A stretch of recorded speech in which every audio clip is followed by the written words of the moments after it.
Alors, c'est un colloque, c'est-à-dire un rassemblement de scientifiques. Donc, ça permet aux scientifiques déjà d'exposer leurs résultats de recherche. Donc, ce sont des scientifiques quand même avec un certain nombre de spécialités, parce que la grande thématique du colloque, c'est biodiversité, environnement et développement. Et donc, c'est une vaste thématique. Donc, il y a des sous-thématiques plus précises et qui permettent à nos scientifiques de se positionner, à savoir donc conservation, connaissance et valorisation de la biodiversité. Donc, ça, c'est la thématique biodiversité. Ensuite, la deuxième, c'est écologie et environnement. La troisième, c'est alimentation, nutrition. Et la dernière, c'est, mais pas des moindres, lutte contre les maladies vectorielles, infectieuses, voilà.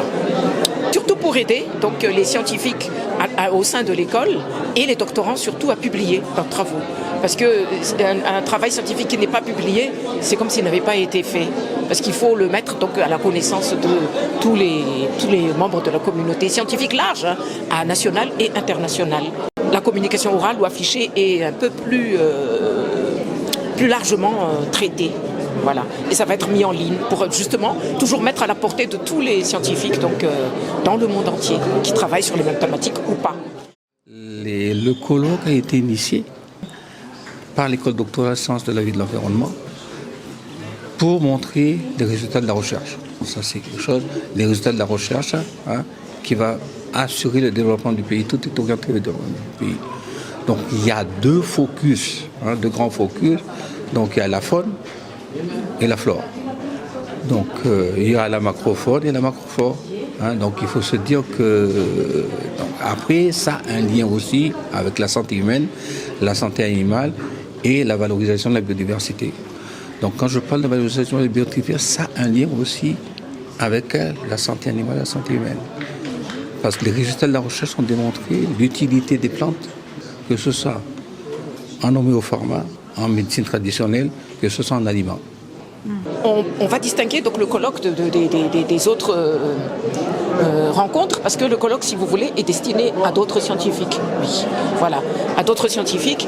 Il y a d'autres formes donc, de diffusion pour un public plus large. Voilà, donc c'est ce qu'il faut dire. Et le but de l'école, c'est appuyer les membres de l'école à publier. Voilà, et à se faire connaître et à changer avec d'autres chercheurs.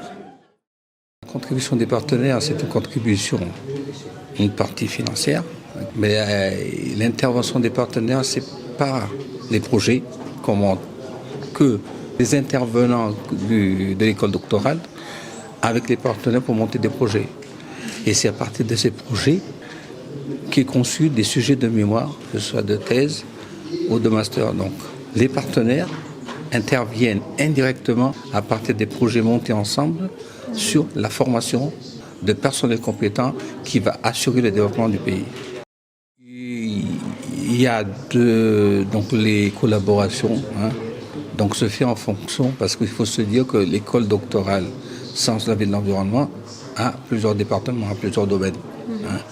Donc l'intervention se fait par tous les dispositifs prioritaires qui ont été mis en place. Il faut se dire que tous les dispositifs prioritaires ont été conçus avec les partenaires.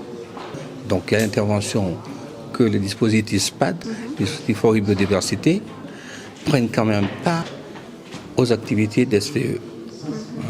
C'est par ce lien-là, et puis il y a par les liens de chercheurs entre chercheurs.